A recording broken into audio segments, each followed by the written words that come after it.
Doctor Shakti Singh classes में आप सभी का स्वागत है। आप मेरी चैनल को लाइक करिए, सब्सक्राइब करिए और भारत देश के सभी अध्यापकों, प्रशिक्षुओं और विद्यार्थियों को लिंक शेयर करिए। टेट और सीटेट, बिहार तथा अन्य प्रदेशों की अध्यापक पात्रता परीक्षाओं में मनोविज्ञान और पेडागोजी विषय में पूर्ण सफलता के लिए आप मेरी क्लास को ज्वाइन करें। बालक के विकास में वंशानुक्रम और वातावरण की एक बहुत महत्वपूर्ण भूमिका है।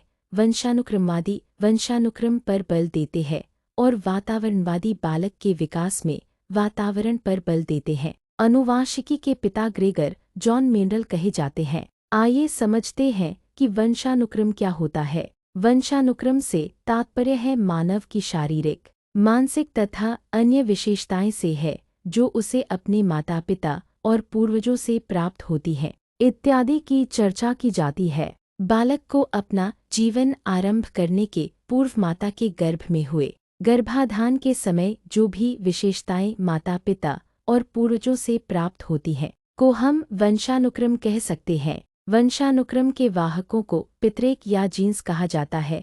जीन्स मानव के गुणों को एक पीढ़ी से दूसरी पीढ़ी में स्थानांतरित या पहुंचाते हैं। मानव में 23 जोड़ी गुणसूत्र पाए जाते हैं। मानव में 22 जोड़ी गुणसूत्र समान होते हैं, जबकि 23वां गुणसूत्र भिन्न होता है। XX होने पर लड़की होती है और XY होने पर लड़का होता है। अब हम वंशानुक्रम के नियमों की चर्चा करेंगे। पहला नियम है समानता का नियम, दूसरा नियम है भिन्नता का नियम, तीसरा नियम है प्रत्यागमन का नियम, चौथा नियम है चयनित गुणों का नियम, पांचवा नियम में मातृ और पितृपक्षों का नियम, छठवां का नियम संयोग का नियम। पहला नियम समानता का नियम कहलाता है। इस नियम के अनुसार कि बच्चे अपने माता पिता के लगभग समान होते हैं। जैसे बुद्धिमान माता पिता के बच्चे बुद्धिमान, मंदबुद्धि माता पिता के बच्चे मंदबुद्धि और सामान्य बुद्धि वाले माता पिता के बच्चे समान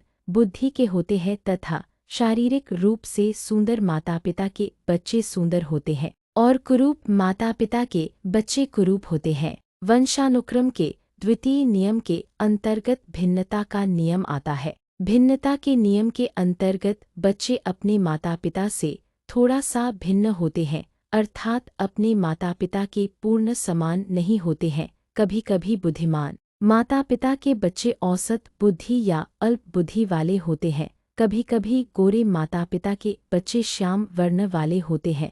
कभी कभी ऐसा देखा जाता है कि एक ही माता पिता के कई बालक शारीरिक और मानसिक गुणा में पर्याप्त अंतर रखते हैं।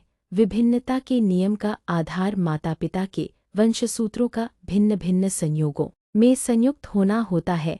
एक ही माता पिता के वंश सूत्रों के विभिन्न समुच्चय बनने के कारण उनके बच्चों में भिन्न भिन्न गुणों की प्राप्ति होती है। वंशानुक्रम के तृतीय नियम के अंतर्गत प्रत्यागमन का नियम आता है। प्रत्यागमन के नियम से तात्पर्य है कि माता पिता से बच्चों में गुणों का स्थानांतरण औसत की ओर होता है, अर्थात बच्चों में माता पिता से प्राप्त गुण औसत दृष्टि से प्राप्त होते हैं, अर्थात प्रतिभाशाली बुद्धि के माता पिता के बच्चे कम प्रतिभाशाली बुद्धि के हो सकते हैं और निम्न स्तरीय बुद्धि के माता पिता के बच्चे भी कुछ अधिक बुद्धि के हो सकते हैं। चयनित गुणों के नियम के अंतर्गत मानव जाति के समस्त गुणों में वंश परंपरा नहीं पाई जाती है, अर्थात कुछ ही गुणों में वंश परंपरा पाई जाती है, जैसे आँखों का रंग, त्वचा का रंग, खून का प्रकार, चेहरे की बनावट तथा रंगांधता आदि ऐसे गुण हैं जो माता पिता से बच्चों को प्राप्त होते हैं।